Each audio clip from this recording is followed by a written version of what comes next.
യോഗം തന്നെ കേവലം ഒരുമിച്ച് കൂടൽ, ഭക്ഷണം കഴിച്ച് പിരിയുക എന്നതിലുപരി ഇപ്പോൾ ഇതുവരെ നടന്ന പ്രസംഗങ്ങളിലെല്ലാം നമ്മൾ ഗ്രഹിച്ചിട്ടുള്ള, പ്രത്യേകിച്ച് നമ്മുടെ ക്ലാസ്സിലൂടെ നമ്മൾ കരസ്ഥമാക്കിയ ആ അറിവുകളും ആ ഉപദേശങ്ങളും നമ്മുടെ ജീവിതത്തിൽ പകർത്തിക്കൊണ്ട് നമ്മുടെ കുടുംബ ജീവിതം, പ്രത്യേകിച്ച് നമ്മുടെ പാലത്തിക്കൽ കുടുംബം, ഇത് ഏതെങ്കിലും ഒരു പ്രത്യേകിച്ച് ഓരോ വീട്ടുകാരെയല്ല പറയുന്നത്, നമ്മുടെ കുടുംബം, നമ്മൾ ഒറ്റ കുടുംബമാണ്. അപ്പോൾ ആ ഒരു രീതിയിൽ തന്നെ ഉൾക്കൊണ്ടുകൊണ്ട് ഇനിയും നമ്മൾ മുന്നോട്ട് നല്ല രീതിയിൽ തന്നെ കൂടുതൽ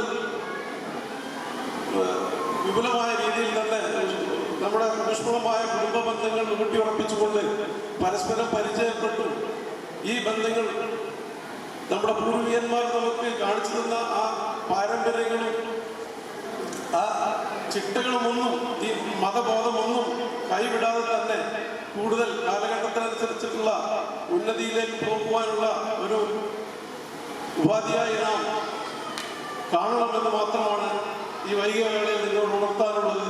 ഇവിടെ ഈ സദസ്സ് കാണുമ്പോൾ അറിയാം, പുരുഷന്മാരെക്കാൾ കൂടുതൽ സ്ത്രീകളാണ്.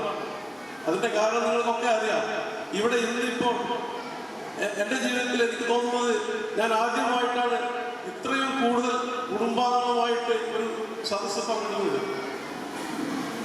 പക്ഷെ ഇതേപോലെ തന്നെ നിങ്ങൾക്ക് ഓരോരുത്തരും ആ സന്തോഷം ഉണ്ടാവും.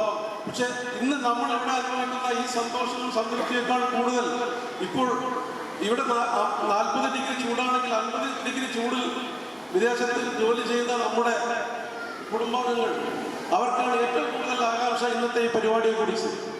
അപ്പോൾ അവരുടെയൊക്കെ ഒരുപാട് കഷ്ടപ്പാടുകൾക്കിടയിലും ഇത്തരം കാര്യങ്ങളിലൊക്കെ വളരെ താല്പര്യം പ്രകടിപ്പിക്കുന്ന അവർക്കൊക്കെ വേണ്ടി നിങ്ങൾക്ക് പ്രത്യേകം പ്രാർത്ഥിക്കണമെന്നും ആ കഷ്ടപ്പാടുകളൊക്കെ മനസ്സിലാക്കിക്കൊണ്ട് തന്നെ നമ്മളെല്ലാവരും കൂടുതൽ എന്തെങ്കിലുമൊക്കെ ചെറിയ രീതിയിൽ മാനസിക വിഷമങ്ങൾ എവിടെയെങ്കിലുമൊക്കെ ഉണ്ടെങ്കിൽ തന്നെ അതൊക്കെ മറന്നും മാറ്റിയും ഒക്കെ ഒറ്റക്കെട്ടായി ഒരു കുടുംബം, അതല്ലാതെ ആ വീട്ടിൽ നമ്മൾ ഒരുപാട് പല പ്രദേശങ്ങളുണ്ടാവും, പ്രാദേശികമായിട്ടുള്ളതോ അതല്ലെങ്കിൽ മറ്റുള്ള രീതിയിലുള്ള ഒരു വ്യത്യാസങ്ങളും കാണാതെ ഒറ്റ തറവാട് എന്നുള്ള രീതിയിൽ തന്നെ ഇത് ഇനിയും മുന്നോട്ട് കൊണ്ടുപോകണം. അതുപോലെ നമ്മുടെ സഹോദരിമാരെല്ലാം മറ്റു തറവാടുകളിലേക്കെല്ലാം കെട്ടിച്ചയച്ചവരുണ്ട്.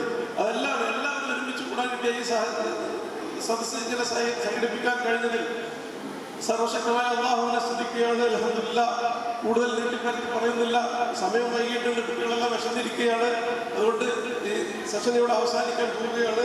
ഇത് കഴിഞ്ഞാൽ ഇപ്പോൾ നമസ്കാരം, അതിനുശേഷം ഭക്ഷണം, വീണ്ടും നമ്മൾ അടുത്ത സെഷൻ കുടുംബ പരിചയം, അതുപോലെ കുട്ടികളുടെ ചെറിയ രീതിയിലുള്ള കലാപരിപാടികളുമൊക്കെ ഉള്ള സെഷൻ ആരംഭിക്കുന്നതാണ്. സെഷൻ ഇവിടെ അവസാനിച്ചതായി അറിയിക്കുകയാണ്. ആണുങ്ങളെല്ലാവരും പള്ളിയിലേക്കും സ്ത്രീകൾക്കുള്ള പ്രത്യേകിച്ച് നമസ്കരിക്കാൻ സംവിധാനം ഒരുക്കിയിട്ടുണ്ട്. അവിടെ നമസ്കാരം കഴിഞ്ഞ് ഭക്ഷണം കഴിഞ്ഞ് വീണ്ടും ഈ ഹാളിൽ തന്നെ ഒരുമിച്ച് കൂടണമെന്ന് അഭ്യർത്ഥിച്ചുകൊണ്ട് ഞാൻ എൻ്റെ വാക്കുകൾ സംവദിക്കുന്നു. അസ്സലാമു അലൈക്കും വറഹ്മത്തുള്ളാഹി വബറകാതുഹു.